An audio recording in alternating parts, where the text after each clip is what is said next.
You ever notice how life is a lot like toilet paper? How it always seems to unravel faster the closer you come to the end of the roll. Smoking cigarettes with my father, this is what he passes down as profound insight the day he turned 58 years old.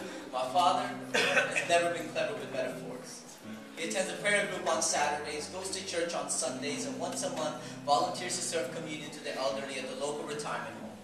If the entrance to heaven was measured by the path we take to reach the pearly gates, God will blow breath on my father's feet to lift him to the sky, while I would have a lot of explaining to do. I spend most days dodging confession rooms while my father serves salvation like 6 o'clock medication to folks who think of communion as a frequent flyer miles we rack up to get to heaven. Some of them have cashed their tickets by the time my father returns. But he returns.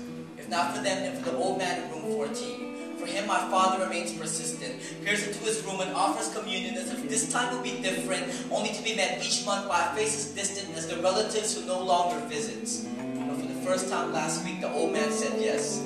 Took the leavened bread from my father's fingers, placed it on his lips where it lingered until that evening.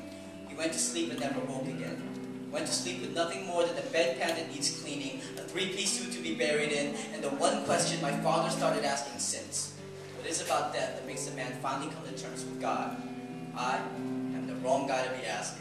There's a part of me that believes death doesn't give you too many chances to escape the light. Might as well smoke your lungs into midnight, drink like the liver deserved to be punished, supersize your value meals, pimp slap an ex-convict, masturbate until your brain explodes from a lack of oxygen. 6 million ways to die. Choose one that best fits your personality and run with it. I've been running ever since.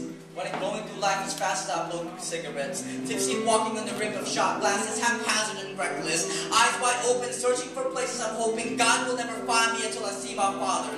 Knees buckled at the pews, hands knuckled at the brow, eyes clenched tight as if redemption revealed itself on the inside of our eyelids, and we are trying to squeeze it out through our tear ducts so the world can see God's glory inside us. My father will never show us tears, but I know, watching how his temples move in prayer, he sometimes curses God for the callous palms, for the tired fingers, cursing how he can weave them so tight with faith, while God just watches his wife, his children, and his ambitions slip through them. My father, who will feed you with one hand while spanking you into oblivion with the other, who lectures why an A- wasn't good enough, bring home a B and he'll ransack your room searching for drugs, who will brag to his friends about us, who will worry about my living life with such reckless abandon. My father, who after every cigarette break always asks if I can stay even for just a little while, and I find myself always saying no, because I've got things to do and places to go when I watch him, disappearing faster from my rear view, distance growing like the skid marks I placed behind me. You were right, Pop. Life is supersonic, so grab my arm and slow me down like you always have. Remind me not to run too fast. Teach me to look both ways before crossing the street, because the world is out there,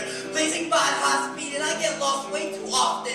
And some days I forget to come home, but you should know that these days I'm only reckless on the microphone. I'm looking both ways before making a decision. I'm holding tight before it all unravels with a simple misstep. So please, light up another cigarette. Let the smoke linger a little bit longer. Let it rise to the heavens, and I will ride it like God, blowing breath on my feet. And when I arrive, and they ask me if I've come to terms with my faith enough to come inside, I tell them the one thing I know to be true. I tell them I came to terms with God the moment I saw God living